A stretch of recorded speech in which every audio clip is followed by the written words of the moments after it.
Hey, I am woefully underprepared when it comes to CPR, and it's something that has been on my list, and I keep thinking, I got to take baby CPR lessons. I got to do it.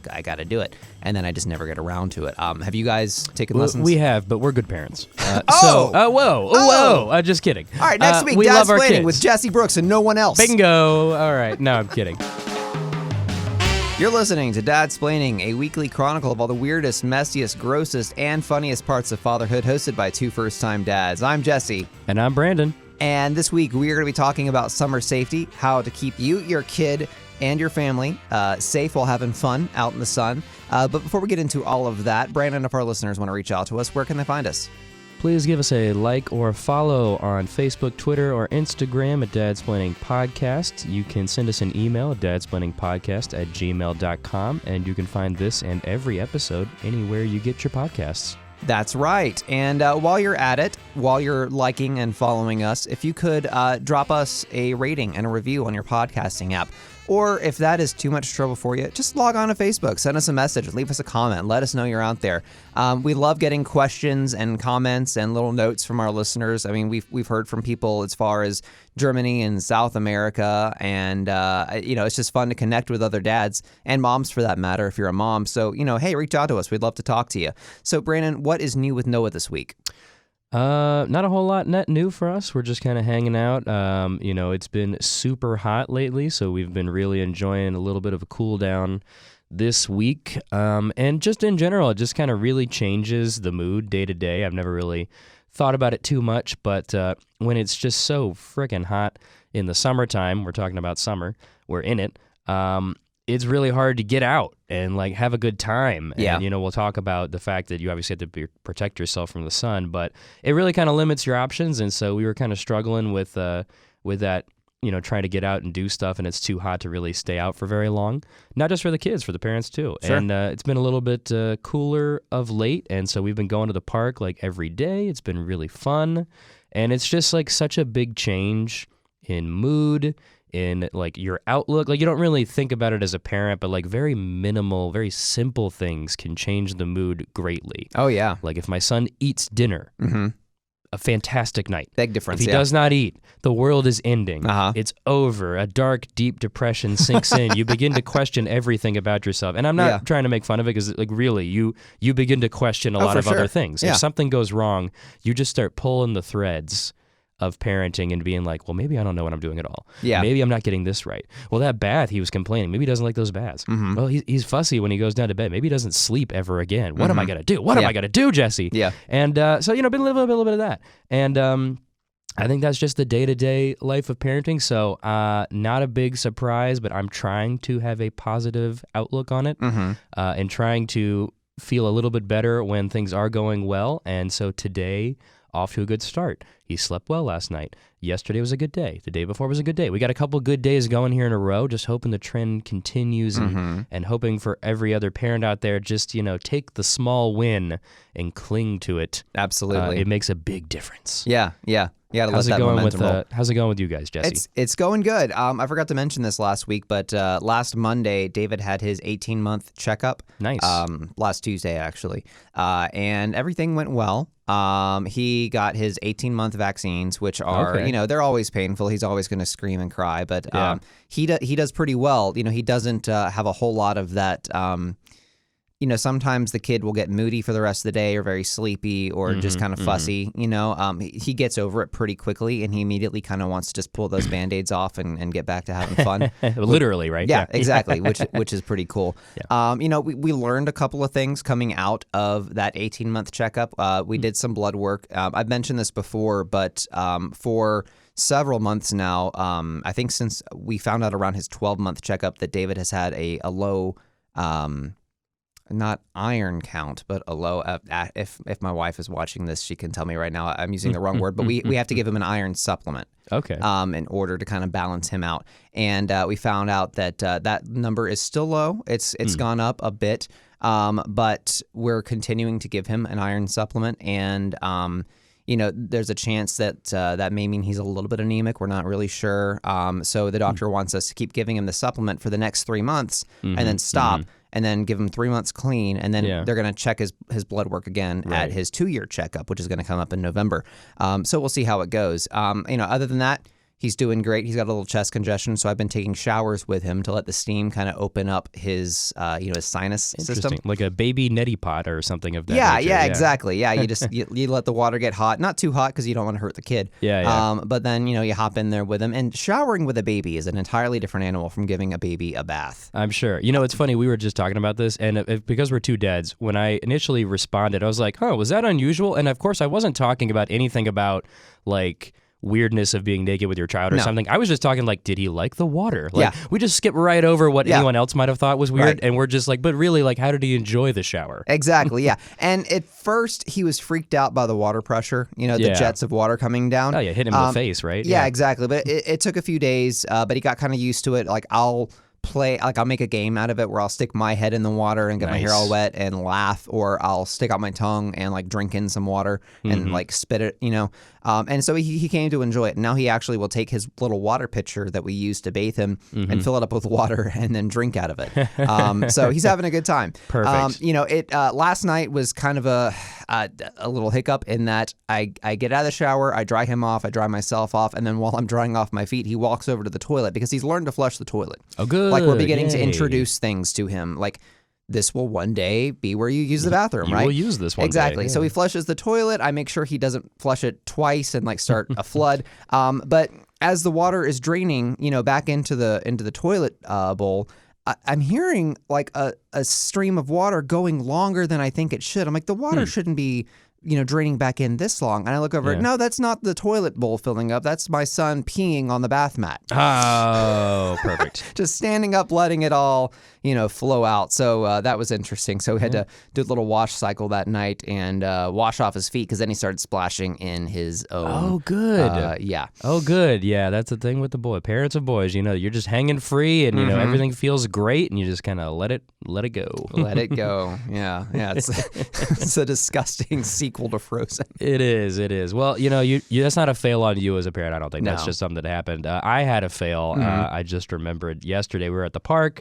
My son, was kind of giving me the like, I'm done with what I'm doing on the jungle gym right now. I'm not really loving it. And so I picked him up and I was going to take him off the jungle gym. We are going to move on. So I put him on my shoulders. And we're walking across the jungle gym, having a good time. I'm like, oh, look how tall we are because we're already on an elevated surface. Yeah. Boom, right into a structure. Hit him right on the head. Right on the head. And I didn't even see it coming. It was this It's not weird funny. I'm sure it hurt, but it was this weird like canopy over a portion of the jungle gym that I didn't really see coming, and I didn't really have a good depth perception of it, and just right into it. Oh, poor guy. Is he okay now? I'm fine, thank you. Are you okay? I'm okay. I think he's good. The benefit of knocking his head is he probably knocked that memory right out. Sure. So let's go with that. We are A+ parents on this show, by the way. Yeah, we grade on a curve here at Dadsplaining. There you go. The other thing I was going to mention is right now David is grappling with what might turn out to be a stomach virus. I'm not sure. He's had diarrhea the past few nights, and got a call from my wife this morning. Now her stomach is feeling upset. Oh, boy. So we're going to keep an eye on things, and hopefully that doesn't turn into a stomach virus because, we talked about that back in December, I want to say, one of our earlier episodes, what to do when the whole family gets sick. Because if they're sick and then I get sick, oh boy, it's a mess. It's rough. Well, we hope you're not heading for that. Yeah. If we do, you'll be hearing about it in the next couple weeks right, on exactly. Dadsplaining. Yeah, one way or another, everyone's going to hear about our problems.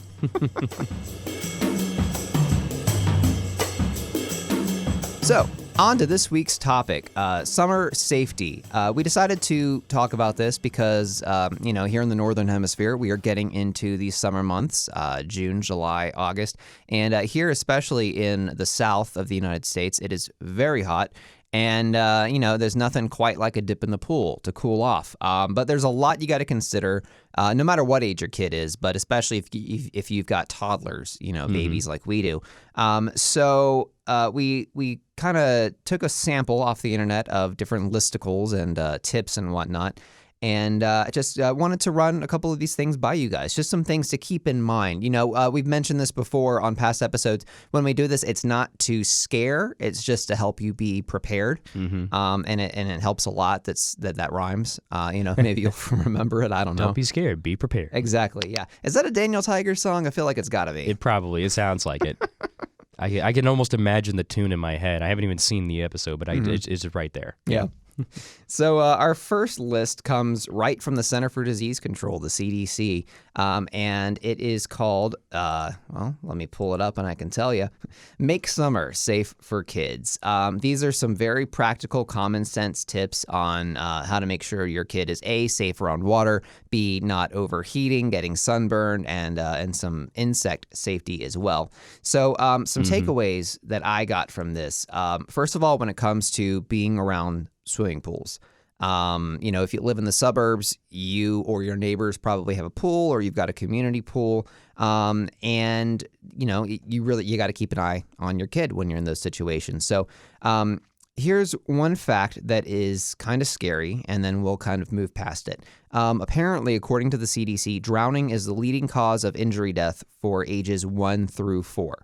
And then they even go on to mention that there are 3 drownings a day in the United States. I don't know if that's limited to children or if that's people of all ages. But obviously, it's a concern. And that could come from kids jumping over fences and getting into pools unsupervised, or any number of things. So one thing they mention is to sign up your kids for swimming lessons. It's something that many kids do, around, I think I was probably 5 years old when I took my swimming lessons.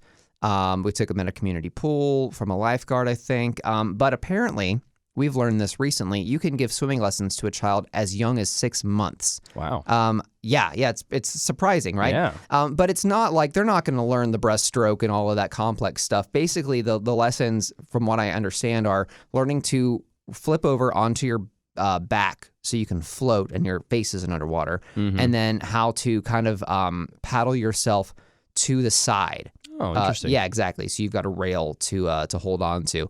Nice. Yeah, it's nice. My wife and I have found a local swimming instructor where we live that it's offering lessons. We haven't really looked into the prices yet, but it's something that we are definitely thinking about. Yeah. Especially as we'll soon be taking a cruise this summer in Alaska, and we'll talk about that in a future episode. But also, both sets of grandparents in our family have swimming pools. Nice.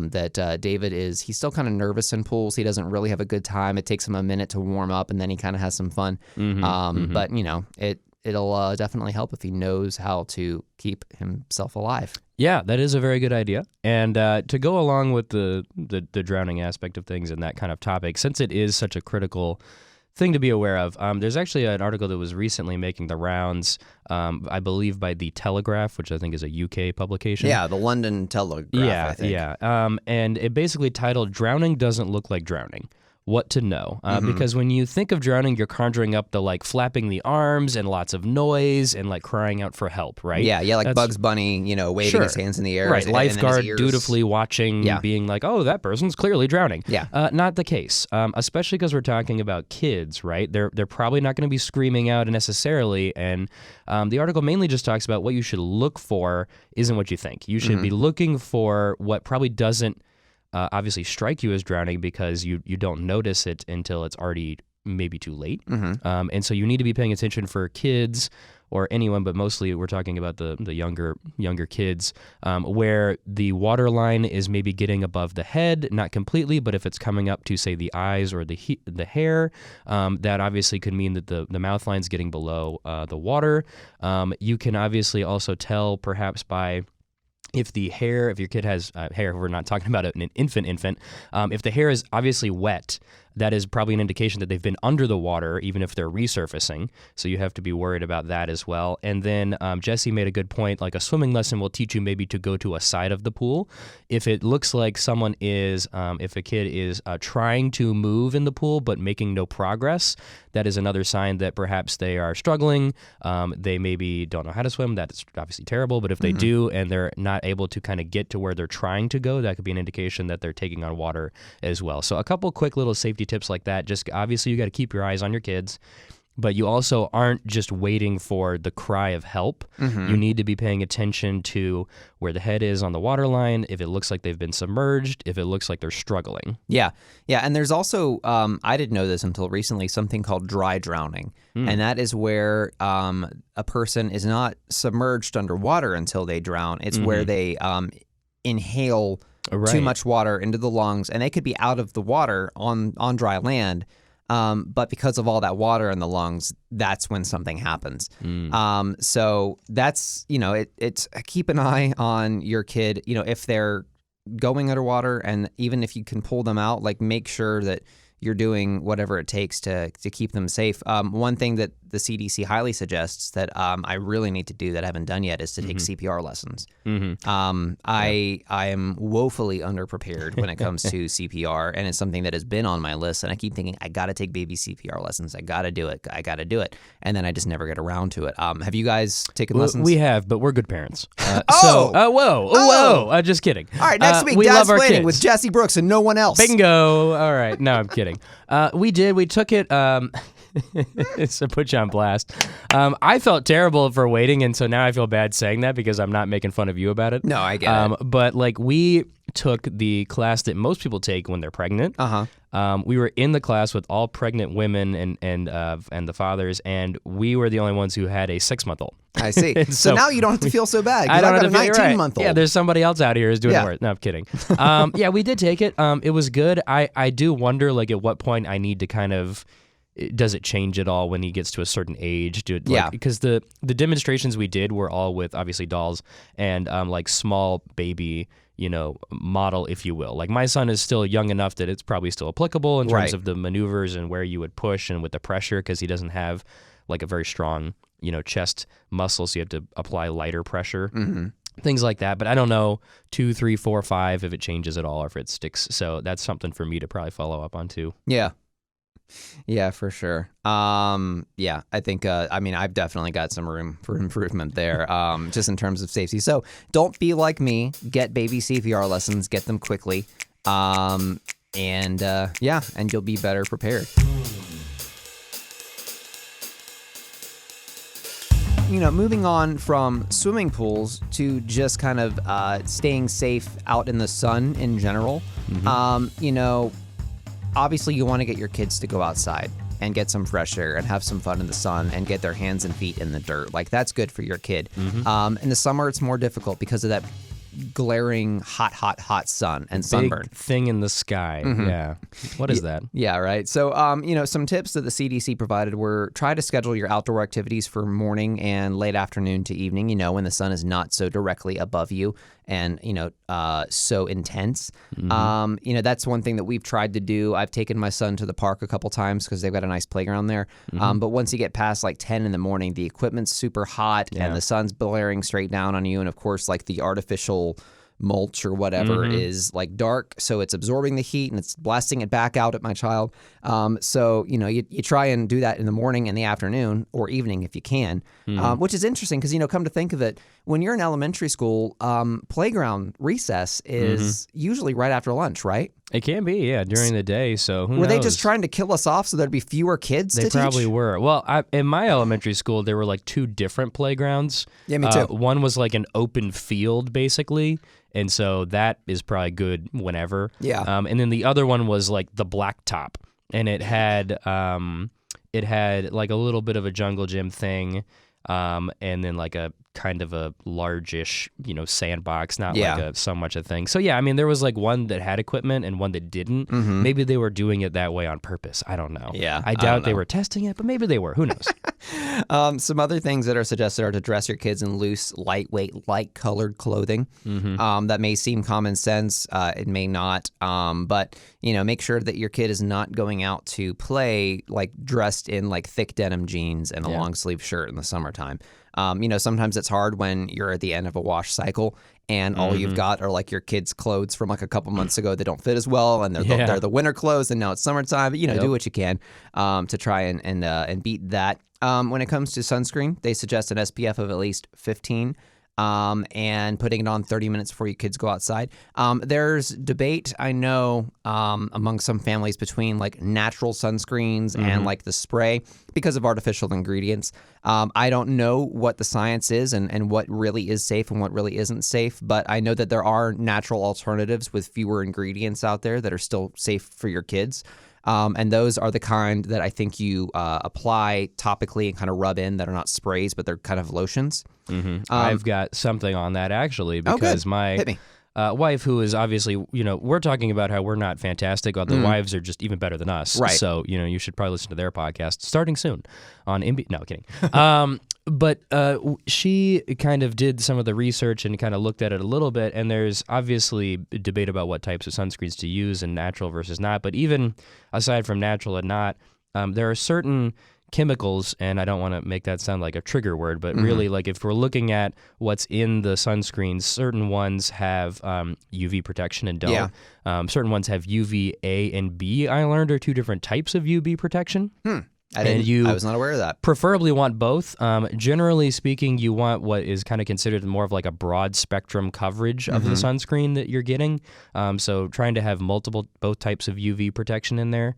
And then my wife basically sent me this that says that oxybenzone is a particular chemical that you would like to try to avoid in sunscreen because it's actually been banned in several cities and states because it's actually been found to be a chemical that damages coral reefs in particular is maybe how it got That's interesting. a little bit more noticeable. But, she brought up the point, like, if it's damaging a coral reef, think about what it does when it's on your skin. Yeah, I don't know if you've ever swam near coral, but it's hard, scrapey, sharp stuff. Like, it's tough stuff. We got soft, doughy skin here, and we're putting it on ourselves. So, that's interesting. Think about that one in particular.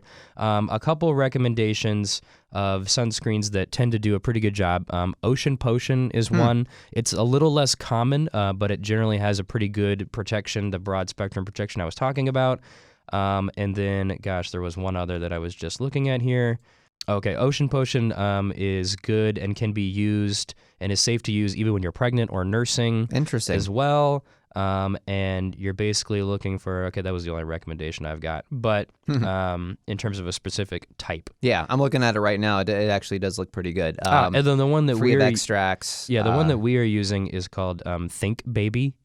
Is the brand that we're using as well. So just keep an eye on like what type of sunscreen. Like the sunscreen that you are probably used to using as an adult is probably not necessarily the exact right one you should be using for your child. So just kind of redo that research, take it with another lens, try to get broad coverage, and take a look out for oxybenzone.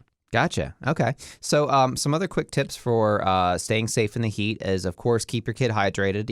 If you've got a toddler, make sure they've got that sippy cup on hand and that it's filled up with some nice cool water, maybe a little apple juice.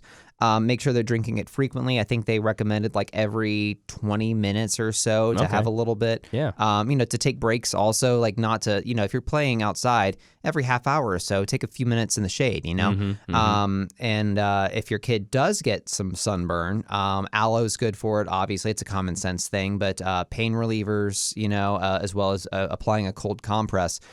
So that's a good point to pivot to how to treat common summer injuries. So there are several different types that these articles list, and I'll include links in the show notes so you guys can check them out for yourself. But when it comes to burns, not just sunburn, but also let's say that you're out in the back grilling some burgers and your kid touches something hot, right, and gets a first-degree burn. So this is interesting. It's good to keep in mind, hold that burn under cool tap water for 5 to 10 minutes. Cool tap water. Don't use ice. That maybe your instinct is like, quick, really something very cold, put it on that. You can cause frostbite that way. Oh, wow. So don't use ice, use cool water. Now, if you've got a second-degree burn, and that is, I still don't understand the full difference between first, second, and third-degree burns, right? But second-degree burns will blister. You might have a little, this is disgusting to picture it, but they might start to bubble, right? Right. Don't pop that bubble. Oh, God, it makes me gag just thinking about it. Contact your pediatrician if your kid has a second-degree burn, see what they would recommend. And like I said, absolutely do not pop that blister because you'll cause way more harm than good. When it comes to poison plants like poison ivy, poison oak, poison sumac, that's really common if you live near woods. Wash that spot within 10 minutes of contact. If you notice your kid has gotten into a poison ivy patch, wash it off, because if you can wash it off within that first 10 minutes, they're fine. Once you've washed it, or I don't know if they're fine, like they may still get a rash, but it won't be contagious and won't spread to other parts of their body. Okay. It's the only way it'll spread is if the oil from that plant is still on the body. So if you touch it and then you get it somewhere else. So once it's dry and clean off, it's not contagious anymore. And at that point, they recommend treating with hydrocortisone and taking an oral antihistamine just for pain relief. Bee stings. I have been stung several times as a kid. Haven't been stung in a long time, but I remember one time I was out by a lake with my granddad, and our dog stepped in a yellow jacket nest. Oh boy. Yeah, and those things are ferocious jerks. I don't know what purpose they serve other than, to punish us for our wrongdoings. But I got stung probably 7 times, and they will leave the stinger in you. Right. So to remove a bee sting, the CDC recommends just gently brush it out using like the flat edge of a credit card, something like that. I guess if it's deep enough, you may want to use some tweezers, but you don't have to do anything too invasive, because usually the stingers are pretty small. Oh, okay. And then, so this is kind of an interesting thing. They're talking about how to create a salve to put on top of a bee sting to, I guess, reduce the swelling. One way to do it is to use a combination of baking soda and water. Another way to do it, which I thought was very bizarre, is use 1 part meat tenderizer and 4 parts water. I guess if you just have meat tenderizer handy in the house. Yeah, right? I've always got it in my back pocket. Sitting here being like, what is meat tenderizer? I don't fully understand it either. Okay. Obviously. I thought it was like the tenderizing is what you do to the meat. Yeah, but... Wow. We're obviously, I don't know. We are out of our depth here. Moving on. Yeah. And they say, but once you make a salve, put it on the sting, leave it for 30 minutes, and that'll neutralize the venom. And that's that's what'll bring the swelling down. And then they recommend applying a cold compress, and again, using hydrocortisone. If your kid gets a tick, that's really common here in the South. I have gotten several ticks in my lifetime. Take tweezers, pull at the head. Like, get as close to the skin as possible. You do not want to you don't want to pinch the tick's head off and let that get stuck in the body, because that'll cause the transmission of germs. But the good news is, if a tick bites your child or bites you, you've got like a good 24 hours to pull that tick off before they really start to get the germs into your kid and get them sick. Killing ticks is always the fun part. You can flush them down the toilet, you can squash them. I remember as a child, I tried to set a tick on fire once. That was probably not the smartest thing to do. Oh my gosh.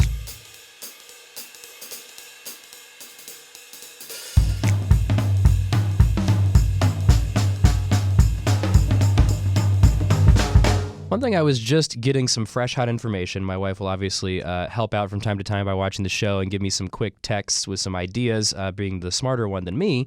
And she's actually saying that tobacco can be good for bee stings. And I'm trying to be like, are you sure? Are you talking about something else? Tobacco sounds bad. Why would I recommend this? Yeah. But it's true. I remember as a kid once I was at a batting cage and I got stung by a bee. I can't remember from now if it was a yellow jacket, a hornet, or just a regular bee. But someone there had some chewing tobacco. As you do. Yeah, as you do in the South especially. Right, around and kids, they took a patch, like a thumbful, and just held it on that sting, and that did reduce the swelling. Wow. I don't know exactly what it is about it that does that. It's just one of those folk remedies, I guess. Yeah. But sometimes those really do work. Okay, so don't start recreationally using it. Yeah. But if you, honey, I'm only smoking so that I have tobacco on hand if the kid gets a bee sting. But I suppose you could go and get some chewing tobacco and use it as a paste in a pinch. Well, what do you know? I guess it works. The last thing I wanted to bring up today is this is in the next couple of weeks, I'm going to be taking a cruise with my family. We'll be taking an Alaskan cruise. So I looked up some tips. If you're in my situation and you will soon be taking a cruise with a child, especially a young child, there are a couple of things to keep in mind. And then there are a couple of things that you really just don't have to worry about. One of your main concerns prior to your cruise is, what if my kid falls over the edge? But I mean, it's a very real concern, No, right? I'm wondering about it, No, I know, seriously. But from what I understand, I've only taken one cruise in my life, but I remember this to be true when I took it. These days, railings are very high and there's plexiglass everywhere. Okay. As if you've got a balcony, unless you're holding your child like at head level and they slip off out of your hands somehow, like God forbid, they're not going to be able to, from ground level, pull themselves over the edge. It's just not going to happen. Okay. So that's one worry that you can take off the list. Some things to keep in mind, though, that are just disruptions to your day-to-day schedule. Your cabin will probably not have a bathtub. Like these rooms are usually pretty tight, pretty small, so they can fit more on them. You'll have a shower. So you'll be in the situation that I've been in, taking showers with your kid. Or if you're not taking a cruise for more than like 5 days, maybe just skip the baths while you're there and give them like a wipe down, a sponge bath kind of thing. Also, the swimming pool on the cruise ship may not allow swim diapers. So, if your kid has not been potty trained yet, they may not get to enjoy the pool. But if you're worried about pool safety anyway, maybe that's just one thing you take off the list and instead find other activities. Those pools may also not have lifeguards on duty. Some cruise lines do, some don't. Some are beginning to adopt lifeguards, but many times it is actually swim at your own risk. And when you're on a cruise ship, especially like a Disney cruise or something that's in the Caribbean where there's lots of kids, make sure you're keeping an eye on your kid because it's very likely that no one else is doing that. I should hope also that strangers aren't keeping an eye on your kids. Yeah, exactly.